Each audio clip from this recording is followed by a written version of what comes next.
Wow, what an absolutely fantastic episode of Shield Hero. I really think this might be the best episode of Shield Hero this season yet. There was so much that happened this episode. There was hype moments, there was emotional moments, there was moments that we kind of like we're going to question this and question that and question what's going to become of this or that as we kind of move forward, which I'm going to talk about and break down. But I just think that this was such a powerful episode of Shield Hero. It was engaging. It was probably the highest high that Shield Hero has hit this season thus far, and that is a pretty good and high praise, because I really think that this season of Shield Hero, regardless of what anybody says, for me personally, I have been loving this season of Shield Hero. I've loved the introduction of the new characters. I've loved the new stakes that have been introduced. I love the new I don't want to say antagonist, but the new villain that has been introduced with the Spirit Tortoise. I love the different stakes that have been introduced with Lark and Therese and Glass and now 𝐒𝐻. I have just loved all of those moments. I love getting more screen time for the Queen. I love learning more about 𝐒𝐻𝐽. Like, there's just so much that this season has introduced to us. But with this episode specifically, this was the episode for me that I have to kind of like, if I were to put it or categorize it as, I would say this is the episode of RISHIA for me. And this is the episode that RISHIA finally broke out of her, I was going to say broke out of her bubble, but she broke out of her fallolial armor that she had in. She looked like a freaking badass this episode, and she was finally able to conquer 𝐒𝐻 and kind of like up to that next level and really do something that Lark and Therese and them, Philo, Raphtalia, Naofumi, none of them were able to resist the gravity that 𝐒𝐻 had been putting down, but she was able to overcome that with mental strength, with key strength, and then kind of pursue him and really give this dude a run for his money. And she probably could have killed him if she really put her mind to it right then and there.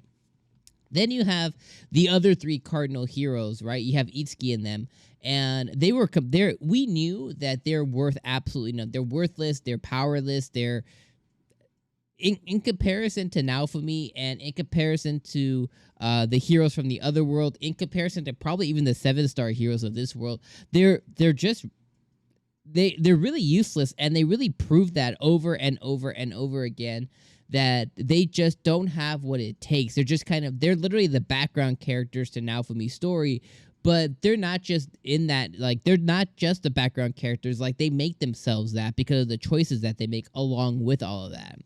So again, okay, so let's talk about the episode. So the episode really is focused around where we picked up off of last week which is 𝐒𝐻, laughing, doing his evil laugh and everything, and them needing to still destroy the heart, him putting up a bunch of different barriers using the souls, and then finally kind of like Therese and Lark and them were able to kind of come onto the scene, and he was able to kind of squash and kibosh that.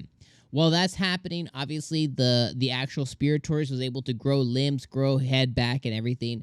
And then that's when the Fallolial Queen was able to come onto the scene to kind of help everybody outside of that, which is including 𝐒𝐻𝐽, which is including the Queen, and make sure that nobody was injured or hurt from the outside. So she is handling everything that was happening with the Spirit Tortoise outside.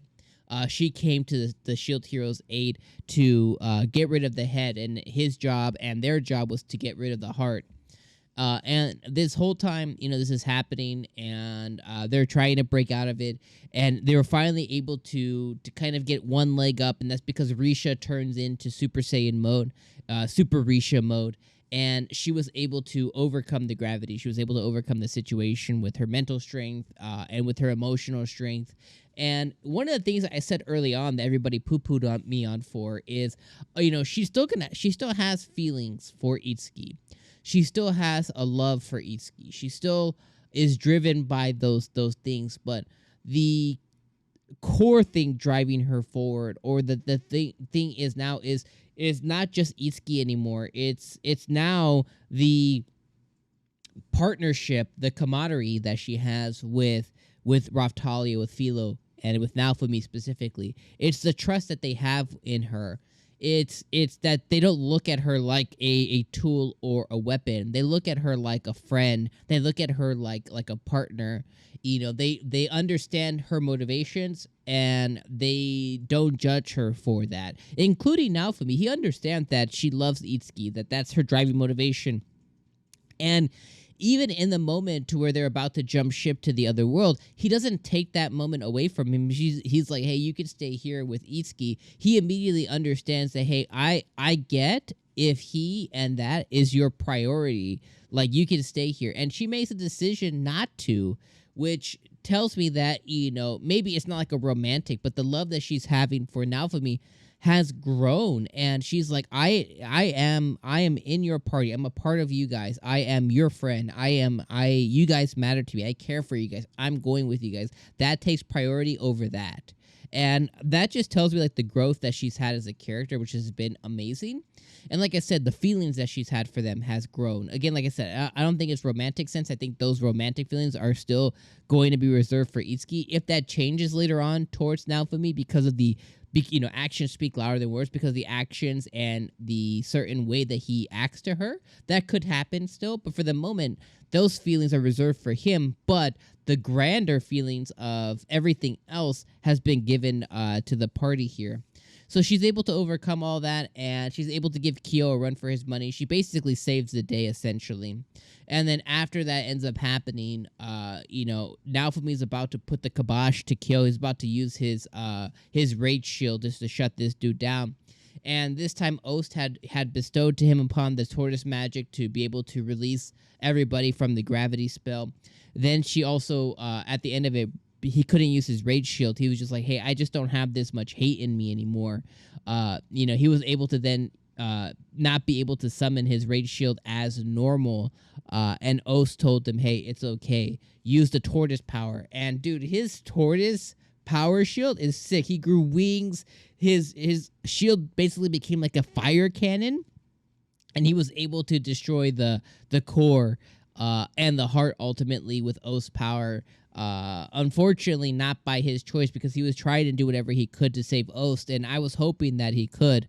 But before 𝐒𝐡 passed away, she was able to say something very important, which I hope comes true, especially with the way this world is. She was saying, I hope that if I'm ever reincarnated, I can be reincarnated into the Shield Heroes party. I want to be with Naofumi. I want to be with the party again. I want to be with these people that matter to me. So I'm hoping that wish comes true, and I'm hoping that she does come again, and she gets reincarnated, and she gets to join their party, and she gets to join Naofumi. I hope that happens. I hope that happens soon, because I think that would be absolutely amazing. And considering that the Spirit Tortoise was basically created by the world, I think that might come to fruition. So I think that we'll see her again, maybe not in the same exact form, but in a form again, to be able to relive that wish that she was able to make. Last thing I'll touch on here, because I'm going over time, is just a portal that was opened up by 𝐒𝐚. He opened up a portal to Lark and Teresa's world. He opened up a portal there via the souls. Naofumi tried to jump into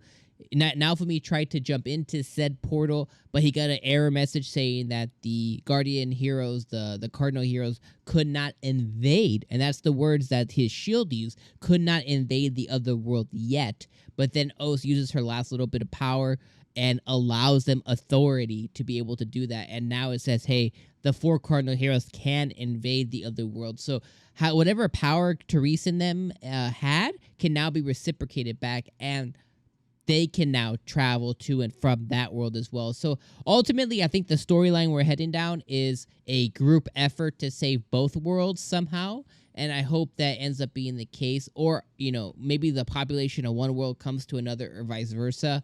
But I think that's kind of the path that we're heading down. But I'm glad to see that now Naofumi's going to head to their world and be able to kind of save them and go defeat 𝐒𝐚 over there. And we're going to see more of them Also, one last thing, and then I'll let you guys go. I love how Naofumi prepared something for Glass specifically so that he could supercharge her. All right, I'm going to see you guys next week for Shield Hero. I could talk about this for another 20 minutes. I won't. I'm going to let you guys go. Thank you guys for coming back for another episode this week for Shield Hero. I think the best episode of Shield Hero yet. I'll see you guys next week. Peace out.